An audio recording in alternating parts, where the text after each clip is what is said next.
Welcome to Day 2 of Education at the Margins Global and Tech Solutions. We are joined by Sandeep Aneja, Managing Partner of Kaizenvest. Kaizenvest invests in education companies that disrupt the education status quo, either with new technologies or technology-enabled services to deliver critical outcomes at scale. Love Basilote, Executive Director of Philippine Business for Education. PBED, a nonprofit organization founded by Filipino CEOs, aims to align education to support a developing economy by engaging industry, academe, and government. Adnan Novak, Head of Asia Pacific Region at Teach for All.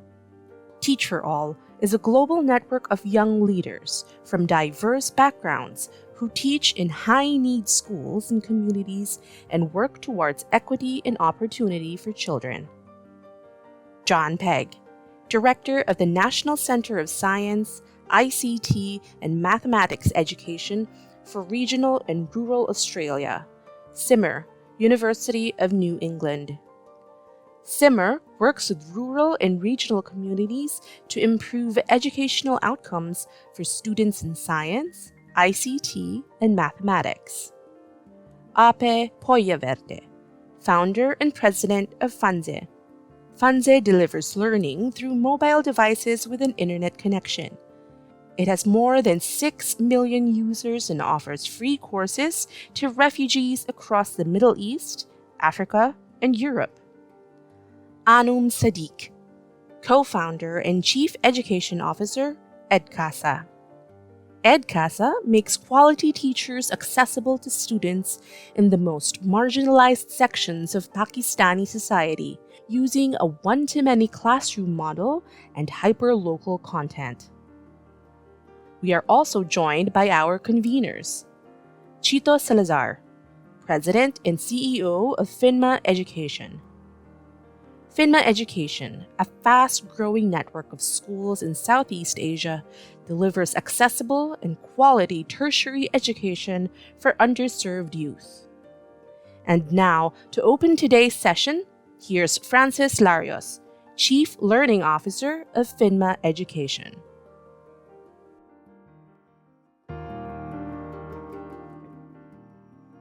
Good afternoon here from the Philippines, and I guess depending on where everyone is, it's good morning and good evening.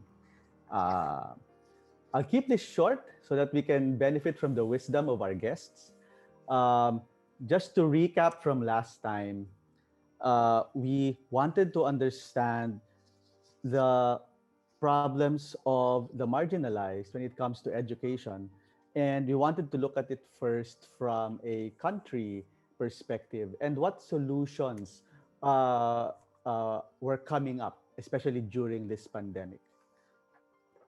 If we look at the difficulties of low income students before the pandemic, I guess a simple way to put it would be that they usually have difficulties in terms of access, completion, and going to college or getting a job. So basically, it's getting in school, finishing school, and getting a job or getting to college.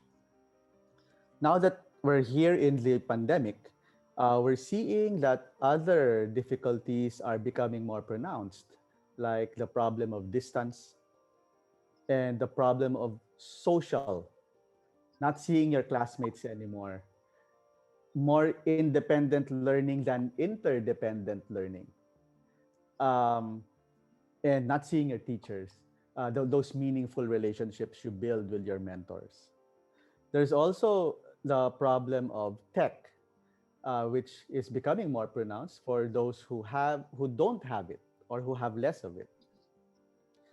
And some of our participants 2 days ago, were sharing some things that they were already doing.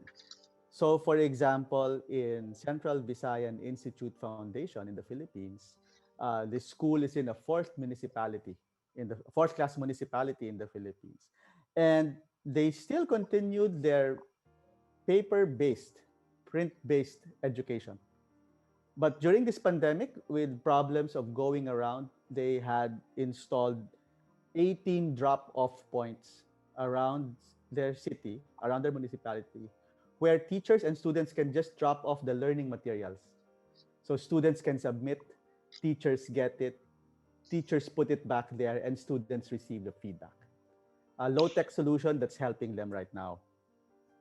Bridge Academy, international academies in India, what they're doing right now is first they tried to just get the core of learning running. For them, for their point of view, it was just 1 hour of instruction, 1 hour of practice, and feedback every day. Uh, and then their delivery of this was through radio, through TV, and through mobile. Now, there were some others like Luminous and Anima Education. Luminous is based in Jordan, and Anima Education is based in Brazil. What happened to them was some tech solutions that they were thinking of, especially in Luminous, suddenly accelerated and happened during the pandemic. So weirdly, it became an opportunity to accelerate a solution that they have been thinking of. For Anima Education, the acceleration came from having to roll out online education as fast as they could during this time to help students access education. So there are many of these solutions happening already right now. And for day two of this conference, the question that we want to ask right now is, those are solutions. What about the role of tech, the role of technology? What is the role of technology during this time, and also after this? Before herd immunity and when we achieve herd immunity, what would it be like for educating at the margins? Under what conditions will it help, or will it not help now? Um, and will it have global applications? So these are some of the questions, and I'm sure Chito will also throw other questions on the table that we will try to answer now, and we will try to get the benefit of the wisdom of the panel today. So with that, I'd like to end by first thanking the panel that they could make it today. Very excited to learn from you, and I'd like to thank everyone else who's watching this. Uh, I'd like to welcome you, and let's have a good time. Thank you. Even before the pandemic, access to quality education was unequal. Those with more resources have access to better schools. Students from economically poor families are more likely to attend schools characterized by worse infrastructure, fewer qualified teachers, and old pedagogical practices compared to those in more affluent areas. In countries where people have the best access to education, in Europe and North America for example, children of school entrance age today can expect 15 to 20 years of formal education. In Australia, which is an outlier, school life expectancy is 22.9 years. But children entering school at the same time in countries with the poorest access to education can only expect 5 years. Schooling, however, isn't the same as learning. Children learn very little in many education systems around the globe and lack basic literacy and numeracy skills. Learning outcomes also have to be much higher in richer countries, but differences across countries are very large, even among countries with similar income per capita. The PISA 2018 results give a good picture of learning disparities across countries. The average student in low-income countries performed worse than 95% of the students in high-income countries. Moreover, many high-performing students in middle-income countries would rank in the bottom quarter of a wealthier country. Beijing, Shanghai, Jiangsu, and Zhejiang, China, and Singapore scored significantly higher in reading than all other countries that participated in PISA 2018. Estonia, Canada, Finland, and Ireland were the highest performing OECD countries in reading. Some 77% of students, on average across OECD countries, attained at least level 2 proficiency in reading. Around 8.7% of students, on average across OECD countries, were top performers in reading, meaning that they attained level 5 or 6 in the PISA reading test. In mathematics, 76% of students attained level 2 or higher. But in 24 countries and economies, more than 50% of students scored below this level of proficiency. Around 1 in 6 15-year-old students in Beijing, Shanghai, Jiangsu, and Zhejiang, and 1 in 7 students in Singapore scored at a level 6 in mathematics. On average across OECD countries, only 2.4% of students scored at this level. An average of 78% of students attained level 2 or higher in science in OECD countries. More than 90% of students in Beijing, Shanghai, Jiangsu, and Zhejiang, China, Macau, Estonia, and Singapore achieved this benchmark. Mean performance in reading, mathematics, and science in OECD countries remained stable between 2015 and 2018. 7 countries saw improvements in all 3 subjects throughout their participation in PISA: Albania, Colombia, Macau, Republic of Moldova, Peru, Portugal, and Qatar. Another 7 countries saw declining mean performances in the same 3 subjects: Australia, Finland, Iceland, Korea, the Netherlands, New Zealand, and the Slovak Republic. The experience of Peru and Albania, both developing countries, are commendable and tell us that it is possible to get better. Over the 2009-18 period, mean performance in Peru improved from initially low levels in all 3 subjects: reading, mathematics, and science. Improvements were also observed among the country's highest achieving and lowest achieving students. In mathematics, a significant improvement was also observed from 2015 to 2018. In Albania, mean performance improved from initially low levels in all 3 subjects. Improvements at the bottom of the performance distribution outpaced improvements at the top, resulting in narrowing performance gaps between the highest and lowest achieving students. Improvements in mean performance were particularly rapid in mathematics. The proportion of students who scored below level 2 in mathematics shrank by 18 percentage points between 2012 and 2018. And then the pandemic hit us, highlighting unequal access to digital tools, bandwidth, and teacher training, among others. Now, a new set of challenges are imposed upon us. The education crisis is a global crisis. Not only are students being left behind, but countries as well. And like other global problems like development and climate change, should the response also be global in nature? Are there things that can be done among countries and not just within countries? And can technology level the playing field, or will digital divides simply exacerbate the problems? These are some of the questions that we ask and hope to discuss today, Day 2 at Education at the Margins, a global alliance.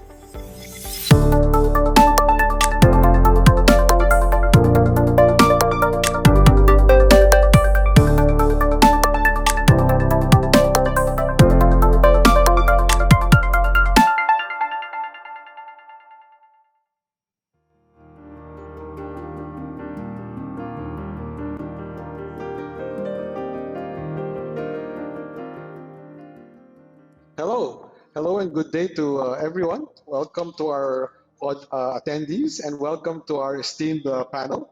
Welcome to Day 2 of Education at the Margins. Last Monday, we took a closer look at country solutions to this existing and continuing widening gap in education. Today, we want to see if there are global solutions, if there are things that countries can do together to address this widening gap. As a matter of fact, one of our panelists in the previous webinar mentioned there's a need for countries and groups and organizations to come together to address this crisis. Maybe it now takes more than a village to educate a child, but maybe an entire country. So let's get things started right away so everybody gets a chance to speak their minds and share. Please, as I mentioned prior to this actual start of the webinar, sit back, relax, be informal and casual. Let's just treat this as a dinner with no food among friends so we can exchange ideas, and we're all here to try to solve this problem. And who knows, maybe after the next hour, we will have a solution to the global education crisis. Now let's begin right away with getting a a more intimate picture of what's happening on the ground. Let me begin with Love and Anum. I'll begin with Anum, Love, if you don't mind. Tell us what's going on in Pakistan in terms of this education gaps. Hi, everybody. It's great to be here. I love the energy in the room. I'm sure I'm going to have fun and learn alongside. So, just sharing the Pakistani context so far, when COVID hit, schools were immediately closed off. With tertiary education, grade 9s and 12s, the board exams, etc., got cancelled. And, there were huge lots of learning losses happening. So, schools was off for about 6 months. What the government did was that they introduced a television channel so that there can be some continuity, in the education space. Um, and then recently, schools started again, and the government said that every alternate day students could come to class. What we did see on ground, at CASA works with a lot of schools in Pakistan. What we saw on ground, however, was that there was high levels of absenteeism. So my background, basically, as the sort of chief education officer of EdCasa, is to really work with students, assess their learning levels. So the first thing we did was, in all the schools that we work with, we rolled out a test to see, what we were dealing with. And definitely the baseline scores were lower compared to, when they would come in from a regular academic year, after a regular summer break. The second thing I noticed was that the students, their habit of studying was really not the same. Their motivation in their studies was also lower. So I think that those were two things that we started incorporating as EdCasa, as a sort of education service provider. So one massive shift that we saw was that we do a lot of B2B, we work with a lot of schools, but obviously during the pandemic, while the schools were closed, there was a lot of independent learning that, had to replace the in-class one. So we've got a lot of recorded content. We saw suddenly a surge in users who could access the content from their homes. We made a shift towards B2C so that, we could cater to the continuity of learning of students. And we saw that every month on month, 50, 60,000 students, new students would enter the platform. Usually that would be much lower, but during the pandemic, it really accelerated. But another thing that was really important for us to do, and I think as a country we need to do, is to focus on the counseling of students in two ways. First, we need to build their habit of, regularly coming back to school and getting back into the study routine. They've really sort of wandered away from that. And second is to also motivate them. I feel like there is a drop in their motivation to engage with the content. And, they have really experienced, it's been a tough time for everybody, but especially for students, there've been a lot of social anxiety. So we've got to coach students back and motivate them and give them hope for the future. So that's what we're really building into the content now. In terms of the policy, I'm seeing there's some really good actions actually being taken by the government. So two things that I can quote right now is that the government is looking actively in integrating technology in the classrooms. So they're engaging a lot with the private sector now to see what's happening on ground, how the private sector can come in and solve for some of these gaps. So I think there's some really hopeful, positive changes that we are seeing, but the challenges are also new now. Okay, at least it seems like things got bad, but it seems that the responses are also there. Love, what's it like in the Philippines? Thank you for first. I want to thank Finma Education for inviting me. BBED is kind of like a daughter to Finma Ed. Our founders are actually the chairman of Finma and CEO of Finma Ed. So thank you for having me. Just in response to your question, pre-COVID, it was already very bad. The video earlier showed PISA results. I think everyone in this room know that the Philippines was last in the PISA, right? 81% of our 15-year-olds did not reach the level 2 competency in reading and math. 78% did not reach the level 2 competency in science. And if you also just comment when it comes to access, only 68% of 15-year-olds were able to participate in the PISA, which actually speaks to already the high dropout rate within the K to 12 system. So if you're looking at access and quality pre-COVID, it was already bad. We were kind of like scraping at the bottom of the barrel already. And then COVID happened. Right. I don't want to be the, like just the bringer of problems in this conversation, but it just really got worse. When COVID hit, we actually school closures started even before COVID because we had a volcano erupt. So certain regions, certain schools in the Philippines already closed. So basically, our schools have been closed for in-person schooling since March of 2020. We haven't reopened our schools. It's already January of the new year, and we don't see that changing anytime soon. The government has been kind of like flip-flopping when it comes to their policy for in-person learning, and that particular access issue has already resulted to around 2.7 million K to 12 students who did not enroll this school year, right? Now let me move to the quality. Pre-COVID, it was already very bad. We all know that there's this digital divide. Only 15% of our K to 12 learners have access to the internet. Even about 20% have access to like a mobile phone or computer. We have been doing some modular instructions, TV, radio, but we know the quality of learning that actually happens or not happen in those settings.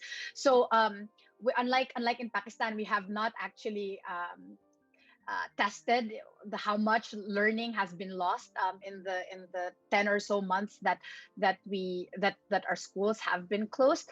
So I don't know how much further down the learning has gone, but yeah, I think it's just really bad, and there have been band-aid solutions, but it's really far from ideal. So let me pause there. I think there are other discussions, but yeah, in the Philippines it's pretty bad, and we're seeing that both at the policy level and on the ground.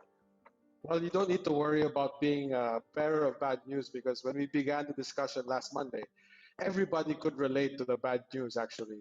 So precisely on that note, we will get to solutions, don't worry. Maybe I can ask people who have worked in many countries like Edna and John, what do you see on the ground in terms of education gaps? Edna?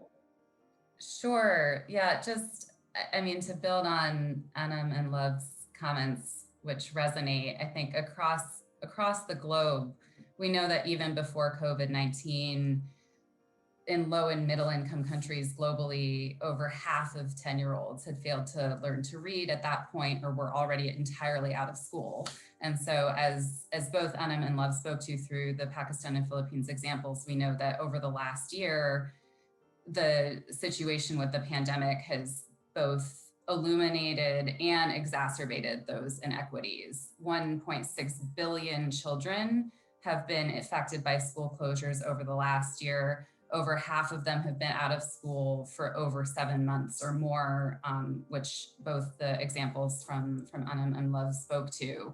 So there's definitely both a need and an opportunity to address this crisis. And while the world's attention has been understandably focused on the very urgent and immediate health and economic crises in front of us, the reality is, as we all know in this room, that the education crisis and its impacts are going to last much, much longer. So it is just on all of us to really understand what is working to address this crisis and to share those solutions across the world so that we can make sure that we're not letting that affect our future forever.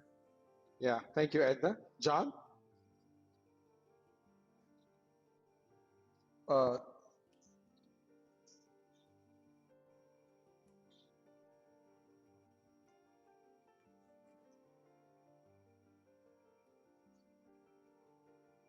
Sorry, just keep you concentrating.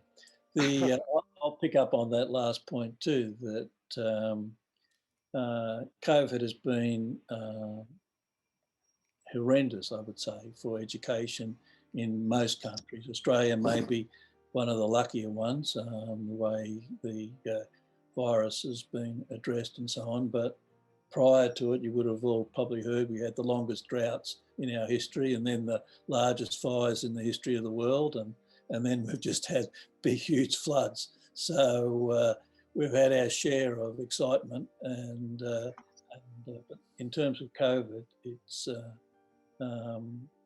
we have had disruptions in schools, but again, Australia is in a unique position where the digital divide, while it's there, is not nearly as pronounced as most countries in the world. And the schools actually went closed down only for relatively short periods. And in those times, the teachers put everything online. They went straight online. And again, some communities were disadvantaged, some of the remote and rural communities and some of the poorer communities, but the great majority went on. And just recently, the two most affected states in the virus have just allocated money to the schools in their states to set up small class instruction. And so they're bringing in retired teachers to actually pull out those students that are seen to be suffered poorly in terms of COVID, and they're giving them special, well, they're calling it small group, small class instruction to actually target their needs for the next several months to try and bring them back. So it's a bit different from what's happening in other countries. But the point I wanted to make is, and what's relevant for our work in the Philippines and other countries, is that we have to address the COVID issues and do what we can our best, but there is also major reforms going on as well. And it's important that you don't forget about all those big structural and other improvements. For example, in the Philippines, which I'll speak briefly about, their student participation for years has been a major issue. And in the last couple of years, that's reached acceptable levels, the participation rate, although as Love said, that it's taken quite a blow. Again, it's going to have to be rethought through with the COVID experience. But where the Philippines was moving, and many developing countries and more advanced countries are moving, is to focus on teacher quality. And that requires quite extensive thinking about how are you going to work with teacher quality. In the Philippines, you've got 900,000 teachers. And it's just something, you know, if you say that the quality is not high, there's no mechanism for getting rid of 900,000 teachers, whether you think that's a good idea or not. And so the focus has to be on what can governments, what can employing authorities actually do to help teachers actually enhance their experience.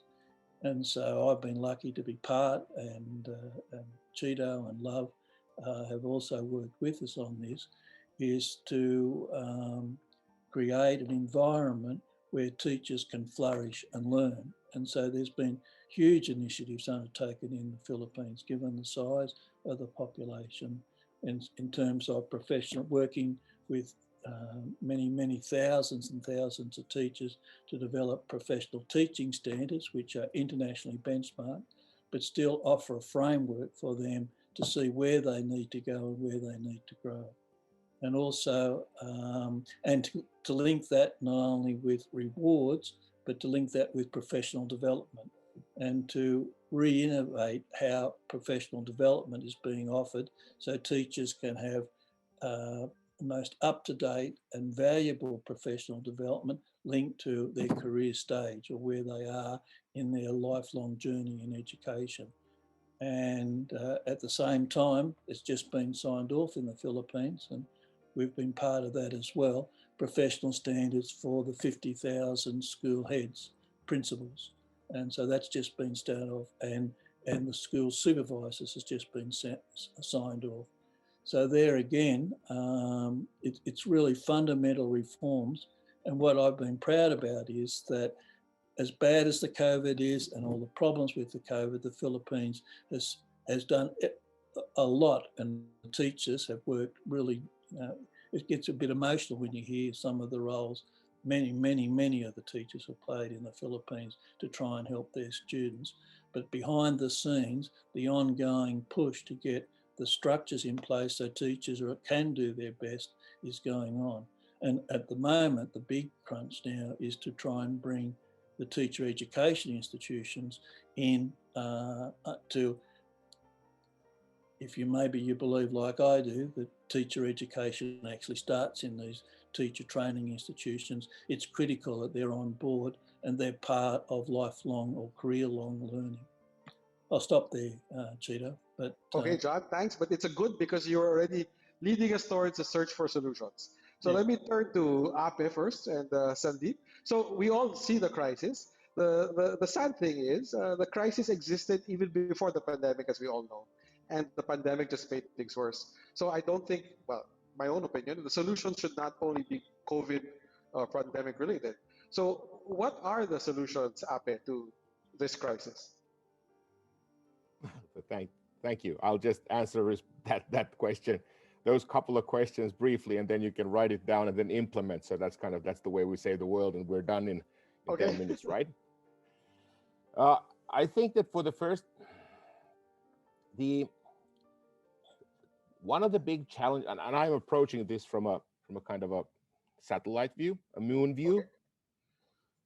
One of the big challenges that the whole education industry faces is that there are no global players who are interested, who would have a global interest in actually developing education and learning. If you look at OECD, and I have good friends at OECD, they are focused on the OECD member countries. Then you have the so-called development banks who have an interest in Asia, like ADB, African Development Bank, IAB has their, so we have regional players and we have regional companies. The biggest players in the whole education industry are, they're regional. Pearson, they have a couple of regions where they're active. There are no global players in this industry. And all of the problems that the humanity faces on this planet are global problems. The Sustainable Development Goals, COVID, all of these problems and challenges and opportunities are global. So that's one thing. We don't have any, and that's why I'm so happy about being invited to participate in this Education at the Margins initiatives, start, because I think that this is the path to go. We need to have multi-partisan collaboration that is focused on individuals, that uses and creates global solutions, uses available technology that is scalable and available to everyone, uses that on a global level to enable individuals and small groups, wherever they are, to get access to the highest quality of learning materials that enable them to get better at what they're doing, and thus because we have the technology that we need to deliver the message to all of the individuals out there. The solution has been there. The one obstacle in kind of starting to work on solutions instead of trials or projects is fear. There's lots of people in the power structures, in the way the world works. There are lots of people who are afraid of what is going to happen. And the big question is, does this work? And I've been working in, with technology and education since the late 80s. If we don't do anything, that's also an active decision, and we need to face the responsibility for that. And I think that pandemic has now shown that, as the current EdTech implementation of streaming video to large screens using large bandwidth doesn't give the teacher tools to in a village somewhere, for example, in rural Nigeria. They can't access Coursera. We need to create new types of solutions that are accessible and that democratize access to all the beautiful solutions out there. Simple as that. A lot. Api, there was a lot there, and it points precisely to this whole topic of a global alliance. But let me go to Sandeep, and then we'll explore some of these solutions that you brought up. Sandeep, what do you think? Chito, thank you for inviting me. I hope you can hear me clearly. Yes. Great. So yeah, no, thank you. My fellow panelists have covered much of the problems very accurately, in my opinion, in terms of what we also see on the ground across multiple countries. I'd like to point out, my conversation will be in two parts. First, I'll cover a different perspective on some of the problems, which I think are worth considering. And then second, I'll touch upon my view of what a solution set might look like. So what stood out for me, Chito, in the vignette, video vignette that she presented earlier, was one sentence other than anything else. Of course, the PISA results were outstandingly, glaringly clear in our faces. But beyond that, a sentence that stood out was, schooling is not learning. I'd like to take that sentence a bit further and say, learning doesn't mean that you are worthwhile, you're more relevant to the society and to yourself. So I see the evolution of a human being from one that gets access to learning, which is the first step. You get to a school, then you get quality teachers and a quality environment and a We just lost you there for a minute, Sandeep. possibility that you picked up enough things. So on top of that, which is being more meaningful for yourself and for everybody else, and that is relevance. We are not even there in terms of quality in many developing markets. We are maybe thinking about relevance in the future. So that problem has been exacerbated. So that's one dimension of how I want to address the perspective of problems. That's one. Second dimension is what problems have not yet been uncovered. Might be COVID-induced problems, right? Let's look at this. When we were first faced with COVID, our first reaction was much more of a band-aid solution to a short-term issue. As we sit in the 11th month for a lot of countries, we realize that this is not a short-term issue. A big part of the problem that remains untested is that we haven't accepted this is a very long-term problem. If we have accepted, then a lot of the school owners haven't accepted. If they have accepted, they haven't tackled the problem for the long term, and I'll come to that in a minute. So we need to have a very long-term view of this problem. Second, we are at a point where we don't know how many schools in these systems are financially not viable anymore. That is going to hurt us. It took us decades to bring the non-state education system up to some level of worth and quality in these developing markets. The non-state education system has been significantly hurt, and so has the state education system. A lot of schools will not exist after this pandemic is over, when it is over. The government has been caught like deer in the headlights across various markets, where the response of policymakers is at best at this point representative of protecting citizens from the fear of the pandemic's health issues without having a clear focus on teaching as a mental health issue. Health workers are forefront of getting vaccinated. Teachers are not yet at the forefront of getting vaccinated. Neither are the students. I'm quite positively surprised that Israel has prioritized its high school students up in the vaccination queue.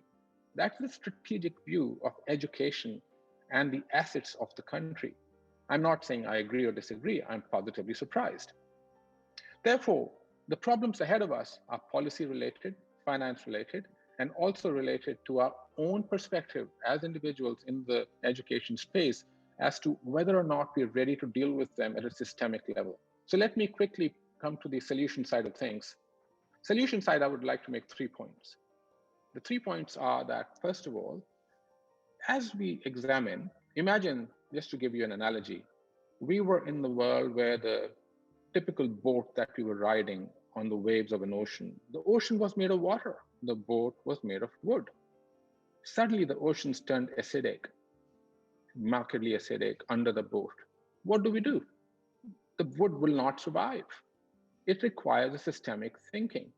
It requires that the boat be taken off the ocean, taken to an island, retooled for the new waves.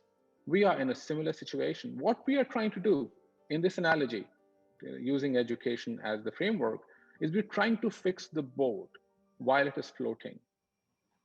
Just because a lot of us are time pressured, constrained by economics and finances. My perspective is that we need to look at this problem from a three solution perspective. Number one, we need to look at the whole system overhaul. We need to take the boat out of the water, look at it, redesign it, and come back and bring it back. Maybe the boat needs to be smaller. Maybe the class sizes need to be smaller. Maybe the periods that we spend 45 minutes or 90 minutes, which is an intrinsic system issue, need to be shorter. Maybe the classrooms need to be where the students are encouraged to speak a bit more in a different manner. Maybe teachers need to be better actors. So I think those are intrinsic systemic issues. Therefore, we need to look at the whole system of education with inputs as students, teachers, the system, which is a machinery that includes training, curriculum, infrastructure design, and the presentation of the interaction between the student and the teacher, and the output being the learning system. We need to look at the machinery very deeply because it's no longer the same. The classroom has shifted. It has been fragmented into the homes of people with multiple internet issues. People are living on islands which are further away. So it has to be a solution set that is possible to take where we are today into the future so that we address this problem for the longer term. Second part of the solution set is that everybody has hinted from various countries that not the same solution fits everybody. Every problem has a local solution and every problem has a local bent, which we have to identify. So while we are looking at a lot of these commonalities, we will ultimately thrive if we bring local perspective into system design. So let me give you a thought process really quickly. There is a whole idea around thinking. Thinking is simple. It is more meaningful if you think in a group. If you take a solution that's thought up in a group and take it out to the market, the implementation has to be through the people who thought of the solution, like teachers on the ground, like parents and students on the ground, as to what is relevant to them, what would make sense for them. And that part of process could be such that institution has 5 solutions for 5 sets of its students in 5 different regions with 5 different realities of economics, technology, socioeconomic conditions, etc. The last thing I'd like to point out from the solution perspective is you've got to have a spirit of trial and error. It is not okay, in my opinion, to just try one thing and let it float. It is perhaps more meaningful to have a control set where you change nothing or very little, and 2 experiments at least at any given time to figure out what problem exactly is being solved by the variations in the experiment that you're running at that time. So a scientific approach, a systemic approach, and a localized approach are the 3 elements of what I would propose as solutions to be considered. Okay, thank you, Sandeep. So maybe we can ask Anum or Edna, what do you think of the suggestions of Ape and Sandeep? Well, I think we all agree that the problems are so vast, it needs to be systemic. Is there a global solution? Is there a need for the global community to get together and get involved? Edna, maybe, then we'll go to Anum.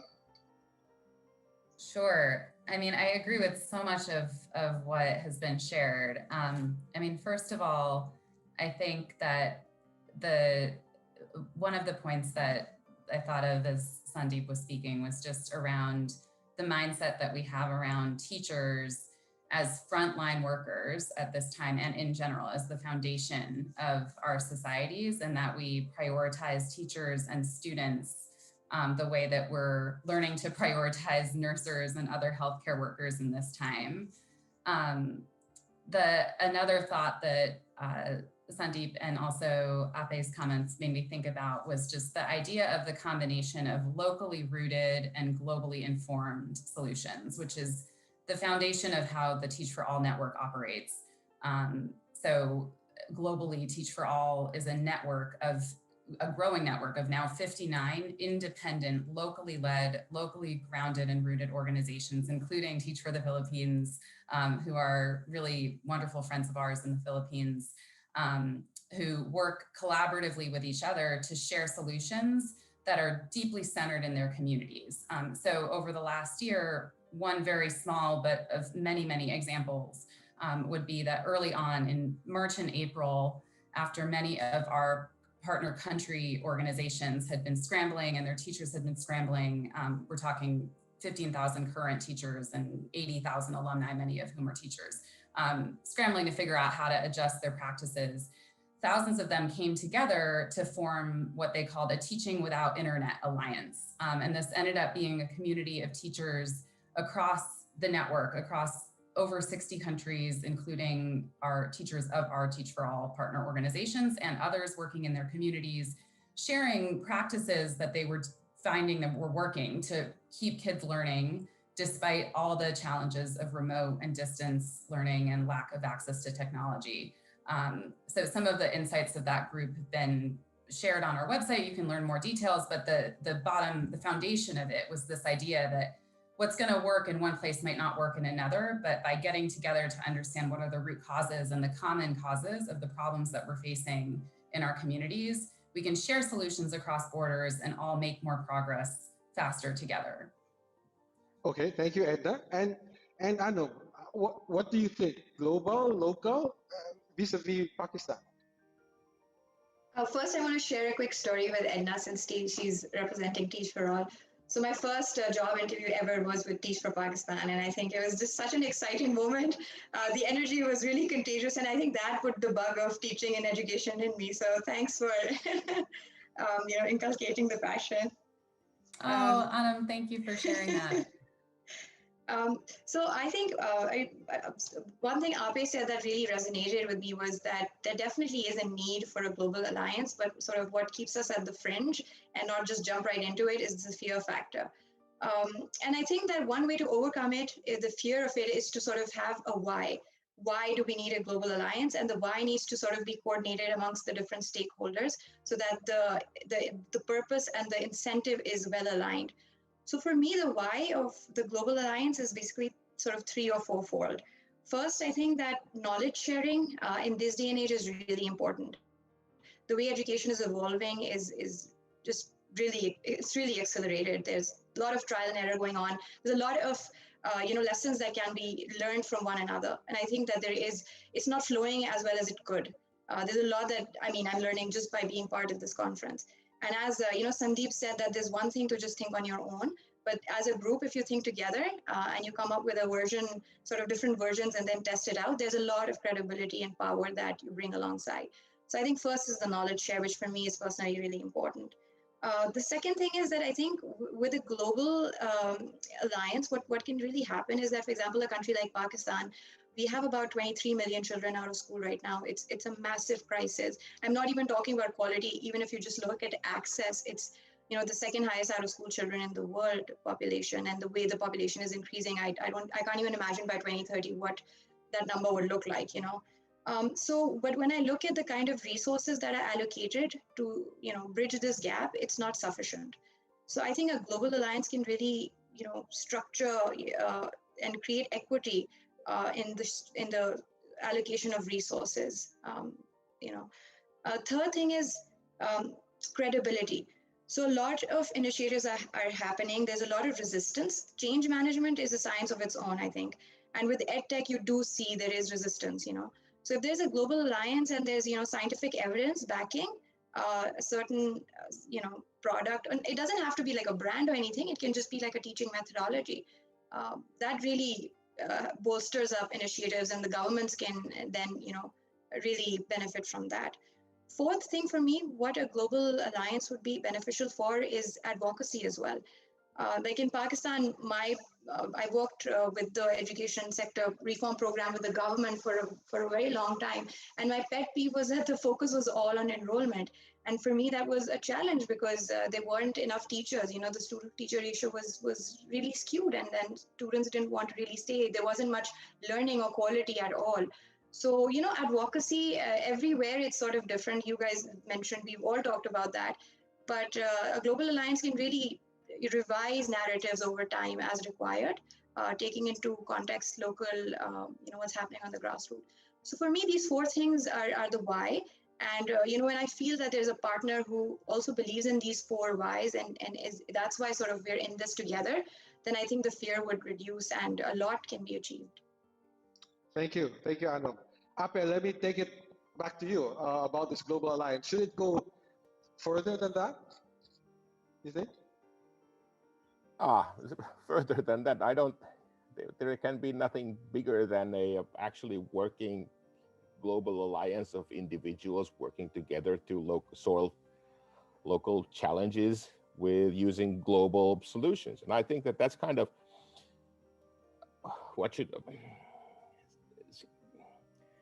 it's so weird that in this day and age of internet, where information is available to all of us immediately, it seems that there's just too much of it. And, it's frustrating. When we started developing Funzi, and I'm not going to talk about about the company itself, when we decided that having grown up here in this ecosystem of Finland, where we created much of the mobile internet, mobile games and the SMS was developed here, and all of these things that have very quickly and transformed the way the whole world works. We were frustrated with the fact that these technologies haven't been harnessed to serve the greater need of education and learning. So that's why we started developing a solution that enables the transformation of existing educational content into something that people can use to learn and acquire new skills and reach their dreams as individuals if they have access to a basic mobile phone. And that's and we've achieved it. Now achieved it means that we have scientific, and I'm talking about this because this is a great case example of why the world is so stupid. We've had scientific validation and quantitative, qualitative, all of these. We have lots of people who say this is the best thing to happen on the planet, but it hasn't scaled. And if I make I ask you, have you heard of this solution and have you used it? Everybody will say, no, I've never heard of it. And I'm not just talking about ourselves. I'm certain that there are teachers who have magical methods teaching the kids, getting that we as educators, we all know that there's nothing better in the world than getting that fire, that spark to light up in the eyes of an individual. Wow, they get it. I get goosebumps every time I think of it. And that is the thing. And it's we need to have active collaboration that is transparent, that is open, that is accessible to everyone, that has a non-profit accessibility, but there is a for-profit component so that there is a method of actually gathering funding and finances to fund research, to fund, having the potential to give scholarships to talented individuals, to build businesses around the idea.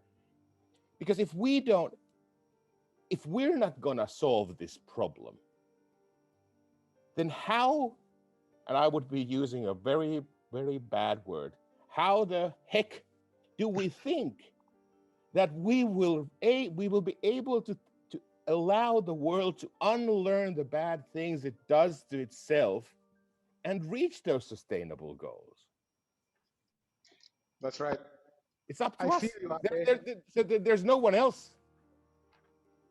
And you kind of held back on the bad word though. But I feel you. But let's explore the issue of technology a little bit, because it has been proposed especially now, as a solution. Maybe I can ask John, is technology the solution to the education gap, or will it just make things worse because of the digital divide? Well, yeah, I think I'm the wrong person to ask about this, because I just, every time I think of or see something that looks good, I see so many pros and so many cons, I absolutely go out of my mind, I actually wrote artificial intelligence, that, there's the savior of the world in a sense. But then the people working with people, dealing with, making mistakes with other people, the way the brain works. It seems to me no matter how brilliant all this artificial intelligence is, it's a thing, gamification, turning everything into a game so it's fun and exciting and challenging, it doesn't strike me that's the way learning, there is some benefits in some case, but it's about winning a game.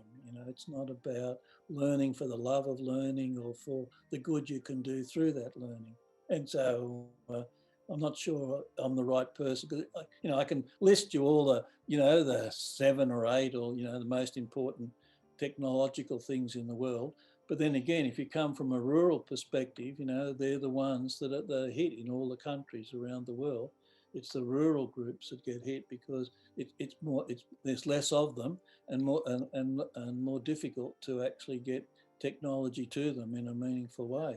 And then you talk about, but even just marginalised groups, doesn't have to be in remote or distant areas. That they've got that too. So I see a problem. Thanks for asking me. I actually did. I don't want to divert. I'll let this run, and then I'll come back and say a couple of comments later about what Sandy. Okay. Let me throw that question instead to Love. Okay.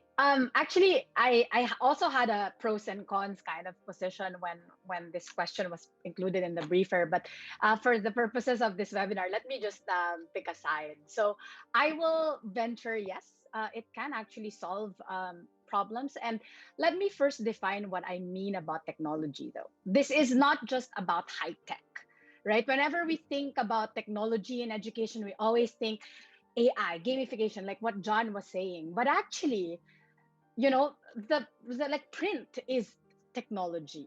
And so basically technology is how we can improve the way we do things. And so even pedagogy can be considered technology, I would argue.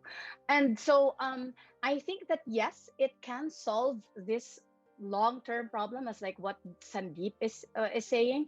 Technology can bridge distrust and address fear, if actually being explained well, as fear that Ape was mentioning. And let me just use an analogy that's very relevant these days, and the way they develop vaccines for COVID. Actually, the way they did it, especially I guess in the US, the Operation Warp Speed, all these pharmaceutical companies shared phase 1 and 2 in their trials. They shared technology, they shared innovation. That way they can actually fast track the development of vaccines. This is where the nonprofit part that Ape was saying came in. They shared information, they shared knowledge, they shared technology. The for-profit part came with like their intellectual property, and that's like more of the clinical trials. You know the drill for the phase 3. So there's that both component, and they were able to accelerate the development of a vaccine that can solve a long-term what is already the case, a long-term problem for COVID. I think we can develop a learning vaccine as well for education. There are existing technologies that we know works. I'm not so in agreement when it comes to the experimental part that Sandeep was saying, because of the moral aspect to it. Like, I don't feel good about giving a bad quality education to like a control group and whatever. But I am a believer of empiricism, and so we already have existing, I think, a solid evidence base of what works to improve learning, to improve access. We can build on that, use that in this global alliance to actually collectively come up with technologies that we can use to improve access and quality. And definitely, I think technology can really address some of these problems and can vaccinate us from like a long-term disease of zero or poor quality learning. So I picked a side. I think technology can really help solve the world's problem when it comes to education. Okay, so maybe we should broaden the question a little bit more, and maybe I can then go to John. Uh, so, as a way to like wrap this up, we still have some time, but to lead towards the end of this, how do we reimagine education, or let's say the boat that Sandeep was talking about? How do we reimagine the education, especially for those most disadvantaged? And if I can insert just a special question into it, uh, because it was a question that came from one of the participants, and what role do parents play in this reimagined education? John, maybe is that something that? Yes. Okay. I saw the comment there about the parents. You know, the data is really quite clear. If the parents are involved with the children or encourage them and promote learning, children will do better and learn better. And so I guess taking on the 3 points that Sandeep talked about, it's different countries, and it's going to have to be different solutions there. The problem I see about that is that there's differences within countries as well. And when we look at those differences, we have to look at the differences with culturally sensitive eyes within countries as well as that. The notion of a global alliance, to me, I must admit, I'm a strong supporter of PISA and what people can take from it and learn from it. But for many countries, it seems to me it's the Olympic Games of student learning. And so it's far more important to get, you know, the scores up, regardless of how it's done or why it's done, so that they can be on, or the politicians can say, we're on top of it, we've beat this country, we've done this and so on. And so global alliances, I think, can be taken. I would much rather PISA be taken by individual countries to explore themselves and to see what they can learn from what's coming out of all that data, and not do that. I like the idea of a science approach, maybe not so much the trial and error, but countries don't tell people about the mistakes they've made, honest mistakes, but the mistakes they made, things that haven't worked. And if we think about our brain, and I think it works the same way, if you don't make mistakes in what you're doing, you know, if you don't try and learn from those mistakes, you'll never move forward.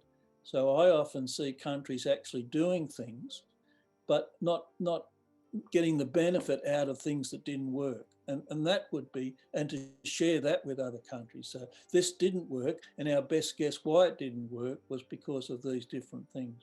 And so there's huge learnings out of that. And finally, my last word is, as you know, I'm very much into systems approach, and where we try and find as many things as available, and we try and link them together so they become mutually supportive. What I see happening is people get an individual good idea, technology, and then they go down that pathway, or they think this is going to be the solution, or teacher quality, you know, a whole lot of different areas. And it's the sitting back and seeing how those things linked. And a lot of my life has been about helping rural communities, particularly early life, particularly in Australia. And really the way that I've come out of that is that education stakeholders have to be together, but that's not enough. It's sufficient, but it's necessary, but not sufficient. And for in Australia, if we're really going to make a difference to our marginalised remote communities and regional and rural communities, which are the ones that struggle the most, we need to bring on things like transport. We need things on medicine. We need to bring on things, communication. So things outside the system that comes together to help education needs to be much broader. And we need to bring these different partners in. And I'm known for saying education alone cannot solve education problems. Yes, I think that's why I think it really does need a global village to educate a child.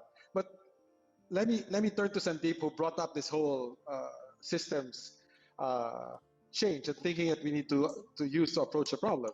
So if you had to reimagine your boat, what would it look like? So specifically, so to make sure it carries the students and kids who need it the most, the marginalized?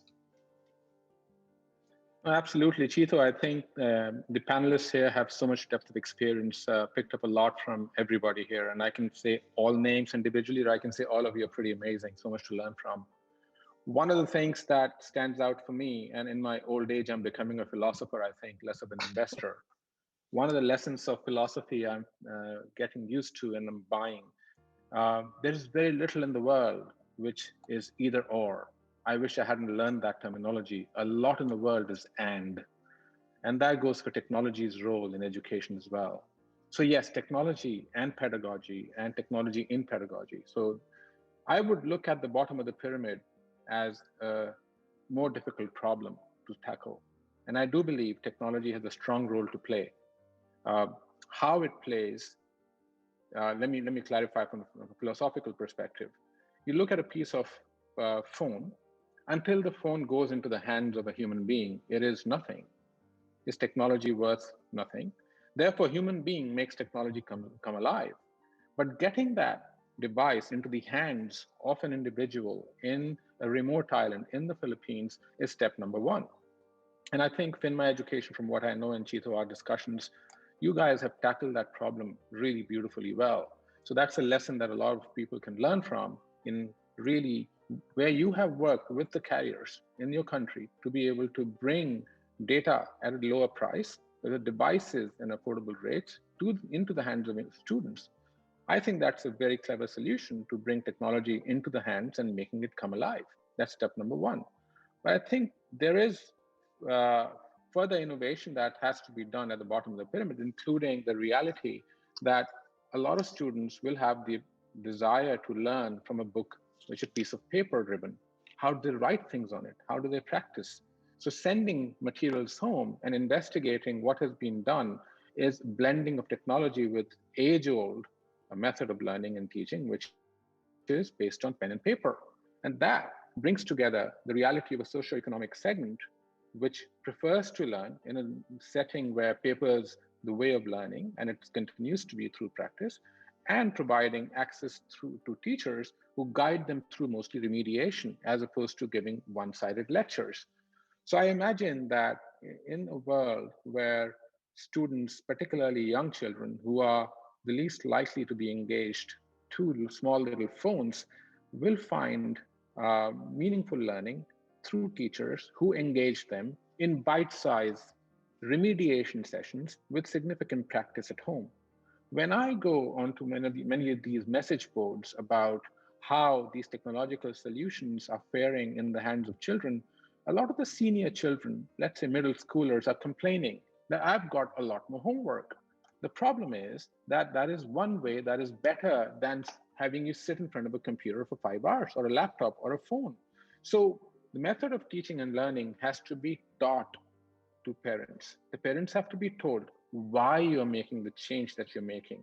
Bringing them into the fold of people who champion that new method of learning with their own children is a critical aspect of bringing learning to everybody, particularly the lower strata who do not have access to everything that some of the fortunate few do. So those are some of the thoughts that come to my mind.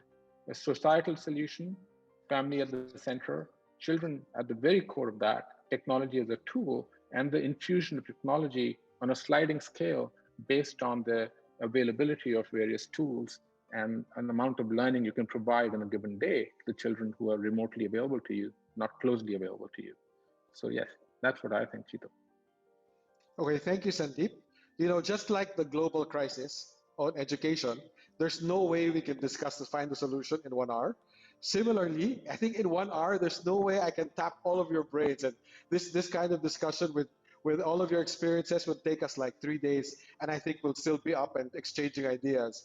So let me ask, you know, with about 250 million children who are out of school, and this was before the pandemic, and with now 94% of learners worldwide affected by the pandemic, to deal with this crisis, you know, that the irony is education for most is a silver bullet out of poverty. But the irony is for the poor, they're the ones who don't have access to that silver bullet. So if we had to take away, if you had one thought, it can be more than one sentence, but one thought or one thing you wanted us to take away from how we can address or what we need to think about in terms of this education at the margins, whether it be a country solution or whether it be a global solution. What would you want the audience, and we actually have about 250 people who are participating right now, what do you want them and what do you want us advocates to think? Anybody want to start, or shall I call people at random? Oh, Ape, there we go. Go ahead, Ape. Thanks. I think that we have to start by agreeing to a global set of values that we want everyone actually to learn and to implement. Some might say that they could be religious, but decency, such as don't kill, respect the other, be transparent, support each other, dare to love. And those kinds of values, those human rights and human values, they need to be agreed upon. If we do not do that, then we are doing the wrong things, because we have to understand that the individual governments, the nation states, have to understand that the time for local politics is not yet. It was, and it may come again. But in the meanwhile, we need to focus on creating generations of individuals who are actually living for the global purpose. I do not believe in us, my generations, of being able to unlearn the many things we've done. It is our duty as human beings to empower a better future. Empower, enable, and not restrict. The one thing about the future that we all have to understand is we're gonna go there. We all are going to end up in the future, but nobody's been there, and we cannot define in advance what the future will be. That's it. Thank you, Ape. Others, does anybody else want to jump in, or shall I just call people? Okay, Sandeep? So, Chito, I'll be quick, and I'll pick up from what Ape said and what Anum said earlier around advocacy. Let me present another analogy because I like them so much.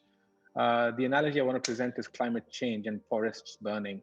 We care about climate change because we see things burning, we see tides happening, and we see getting villages destroyed. Education has been a crisis for longer than climate change ever was. Education is not a visible crisis because there has been no fire visible, and COVID had made that opportunity for fire to be visible. I think this is potentially an opportunity for the global alliance like the one you've created here to come together to lead advocacy, finally showing to the world that the loss of education, which is currently reported in many reports around the world, which I've read, as learning loss, very arcane term. I don't get it. I need to hear from people what that learning loss means in terms of the impact on a child's life, on an earning potential for an individual in stark black and white numbers that make a difference, because those things can be derived from an alliance like this and then can be communicated to the relevant parties, whether national level or global level, such that we can drive education to a strategically important role that it deserves at the seat of the table in a national level and a global level. So those are some of the things I think we shouldn't miss this opportunity. Don't let a bad incident like COVID leave us behind so much that we did not leverage it to bring education to the forefront for everybody. I think this is our chance. Yes, thank you, Sandeep. I think I sense, Anum, you were about to say something. Was I right, or Anum?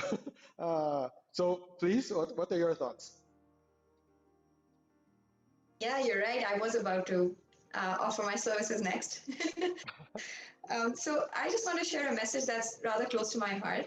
As an educator, what I've seen is that what we sort of forget in the process of teaching and wanting to impart learning objectives to students is the fact that education is a relationship.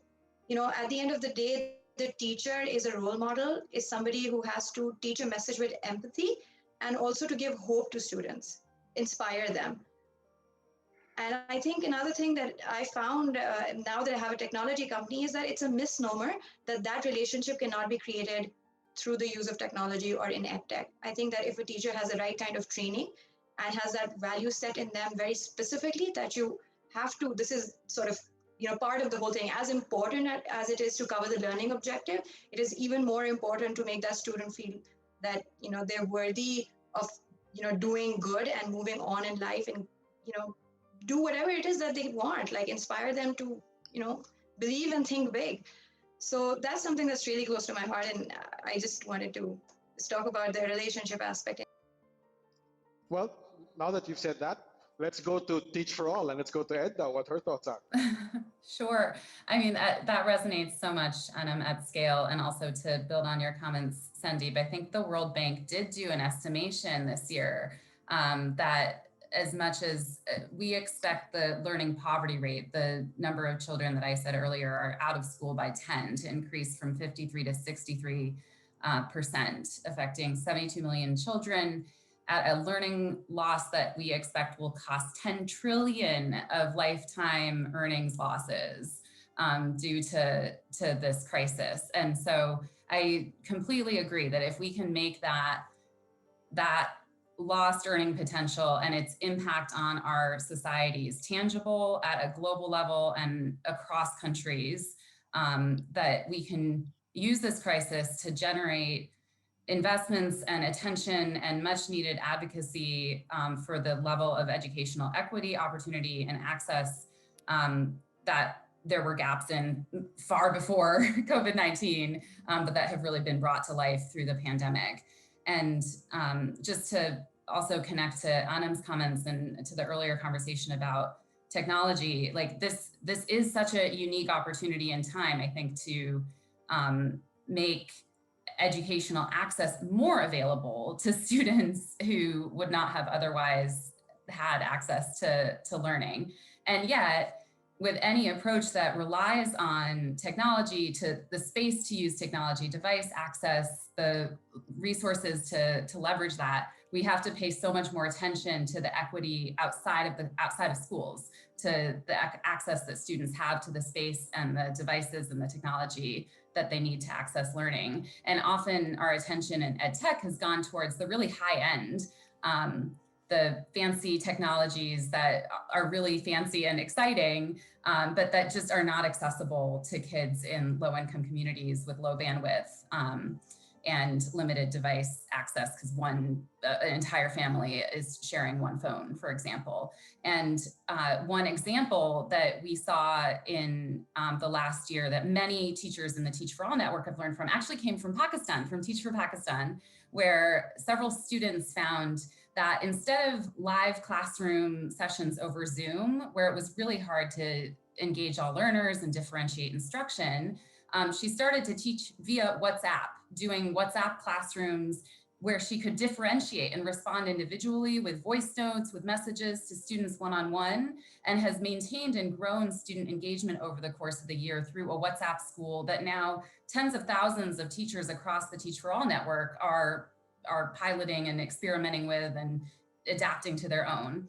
And I close with that example because I think this was embedded in your question, but to me, so much about this time is about learning from the examples and stories from those who are closest to the problem, from our students and from our teachers.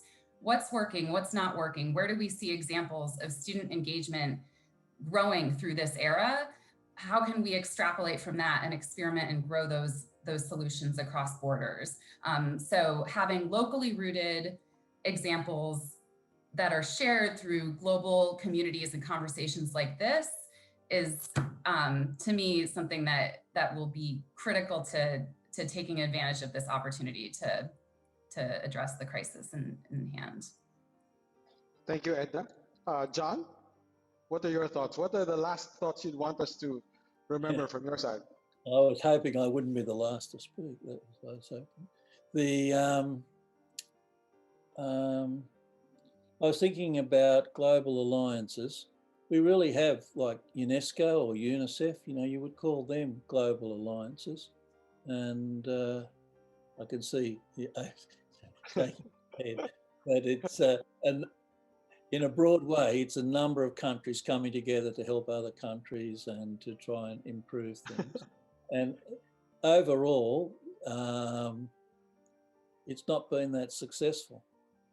And with the best, from my perspective, often with the best of intentions. And your question, I'm thinking countries have to do it themselves, I think. I think they've got to look at themselves, look at their own particular issues, the cultural sensitivities, the different groups within but learn from other countries, keep their eye open. And I hadn't ever thought of this before, but I was thinking again about PISA and, you know, it being the Olympic Games and stuff. Maybe the answer is collaborative competition. I just made that up, but maybe that's a practical way forward where people look at the countries that are doing okay, not in a Olympic Games type fashion, but in a way, what can we learn from them? What are they doing? And they share their expertise. And maybe that's a start of actually getting lots of global alliances, and which would then come together to share. I guess like everybody else, we see the value in education. The world needs, people. We can't afford to have so many of our children or learners, so disadvantaged and not getting not only the benefits, but the joy of learning. So maybe collaborative, I wrote it down, collaborative competition could be a practical, pragmatic way to move forward. Okay, thank you, John. Last but not the least, well, was about to be last, was going to be Love, but I have to go back to Ape just to ask his reaction. I need to hear about all this. But we'll go to Love first, and then we'll end it on Ape. Love? Okay, thank you for removing the pressure. I was thinking, oh no, I need to say something brilliant because I'd be the last to speak. But as my colleagues were talking, colleagues on this panel were talking, and they shared really interesting things about what to do from a systemic point of view, and then I agree with many of them. And so I figured maybe I can share a personal story. I want to say that I was part of the margins before. My paternal grandmother is illiterate. She can't read, nor can she can write her name, but that's pretty much it. And I am really a product of a village coming together, and education was my silver bullet that brought me to this webinar. My parents worked hard. They were invested in my education. Teachers believed in me. Kito, you were one of the teachers who believed in me and who invested in my potential. Employers were there, bosses, PBED funded my graduate studies. Friends, like a global village, brought me to where I am today. And so just a pitch for this alliance and this global village, for someone like me to be brought to where I am today, I think education, if we just all work together and have this global alliance come up with, we already have existing evidence, we have access to technology. I think if we put all our energies and resources together to invest in every child, I think we can definitely address and solve this learning and education problem. And it can be a mix of global and local solutions, but yeah, I think ultimately it is about people, it is about relationships, it is about conversations, and a global village coming together to bring people from the margins to the center, or maybe to the top. So there, just a pitch for a global alliance in education. Thank you, Love. Ape? So should we turn to UNESCO and UNICEF, Ape? I've dealt a lot with the United Nations systems over the past 5 years, worked really intensively with them, 6-7 years actually, and they are the best we have. Now the thing is, and this was a very, very clever Harvard University professor told to me 5-6 years ago that, Ape, our lives should be not about making things better, but about making better things. And there's great depth to that thinking, and that is something that we have to do. So while UNESCO and UNICEF are great organizations after the Second World War, we are now in a transformative, a clipping point for humanity. We need to create something better. We need to, and I'm trying to wrap this up together because I think that we have to have a global alliance that shares science, not through scientific papers. I read in average 10 academic papers a week, and I'm reading probably 5% of the documents that are being published. So there is no way of actually accessing science, but we need to create mechanisms to make science accessible. We need to have research that is globally relevant and driving and thriving on a local level. We need to share that amongst practitioners. We need to create tools for teachers, for parents, and for children to learn better things and use technology to empower that change. Making this accessible to everyone and making it affordable and making it something that enables people and new businesses to build and generate a profit, because profits are required to make it financially sustainable, because financial sustainability enables it to remain independent from other powers, except the power of creating a better future for all of humanity. Okay, thank you, Ape. Let me turn this over to Franz. So he's not just a pretty face there to be seen. His main role is to really to try to summarize everything to synthesize everything that's been discussed in 10 seconds. Okay, I'll do my best. Yeah, so very insightful. Just like with 2 days ago, the feeling here again is like the six blind men and the elephant, except that you're not blind and you're wiser. But now this is a different elephant. So let's see how this goes. When I looked at what everyone said, um, I was reminded of a book I read more than 20 years ago called entitled "All I Really Need to Know I Learned from Kindergarten." Uh, because the things that were suggested were having this global set of values, sharing, um, learning, making education crisis visible or tangible, to learn that kindergarten lesson of ignorance is bad. Um, Relationships are important, empathy. Uh, we probably know how. We've had tons of knowledge, as Api said, about how the brain learns, how neurons pass knowledge from one another. And probably the challenge was we just haven't figured out how to do that for all kids. Maybe individual parents, individual schools, maybe might have figured it out for their schools, but not for all kids, and not for the kids who are far, far, far away. And so the kindergarten lesson of, yeah, let's do it for all the kids in class. Uh, it seems that generally tech can help, just like when we teach kindergarten kids that simple machines help. A ruler helps, a calculator helps, and it can also be used for bad if you throw your calculator to your classmate. But it helps if we know the right way to use it. Um, and global doesn't just mean something geographical, but also relational. It also means including parents. It also means including students in brainstorming or in co-creating the solutions. There was this term coined, and I think it will be patented by John tomorrow. Collaborative competition. That these two things can create creative tension that moves us positively forward.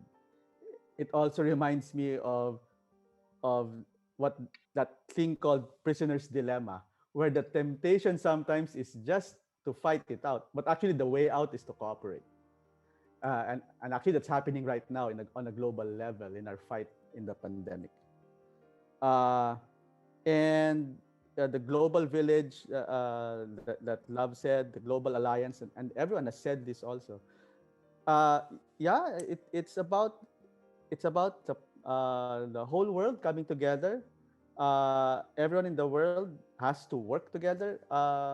So yeah, so this it seems deceptively simple. They're as I said, it seemed like kindergarten lessons, but uh, but I guess if the global alliance starts, if it jumps into that action, if from this it produces that, then I think we have a chance of weaponizing these kindergarten lessons against ignorance, against poverty, against being marginalized. So that's the elephant that I was able to see from the 6 wise people who talked today. Thank you. I learned a lot from you guys. Thank you, Franz. The most difficult part of moderating this session is, as many of you know, I'm also an education advocate. So the most difficult part was not saying anything and just passing it back and forth, right? But if I had spoken, I would have spoken we would have made this 2 hours longer. But at least I think we have achieved our ulterior motive, which is really to start this global alliance. We think this is very important. Unfortunately, as I think Sandeep pointed out, the education crisis is not something you see. But for all of the havoc that the pandemic, that the coronavirus is causing, it can be 95, you reduce your chances of getting it 95%, I think, just by wearing a mask. There's no way we can reduce the education crisis by that simple a solution. And yet we're not panicking as much as we should. So I hope you're all willing to come together again, maybe not in a public forum, but where we can really exchange ideas and put this alliance together. What is really needed, as Fran said, to beat illiteracy, ignorance, and to help the people at the margins. And I think it was the line of Love. I think that we should make sure that no learner, we reach every single learner, every single child in this country, and make sure they benefit from Francis' book on kindergarten learning. So with that, we'd like to thank all of you again. We'd like to thank all of the participants. You can please stay a little bit because I think there might be questions that you can answer directly via the chat, because they were directed for some of you. So we won't close it. But thank you. Have a good day, good morning, good evening, wherever you are in the world. And again, I hope to see you again as we put this global alliance together. Thank you and good evening. Thank you for attending Day 2 of Education at the Margins, Global and Tech Solutions.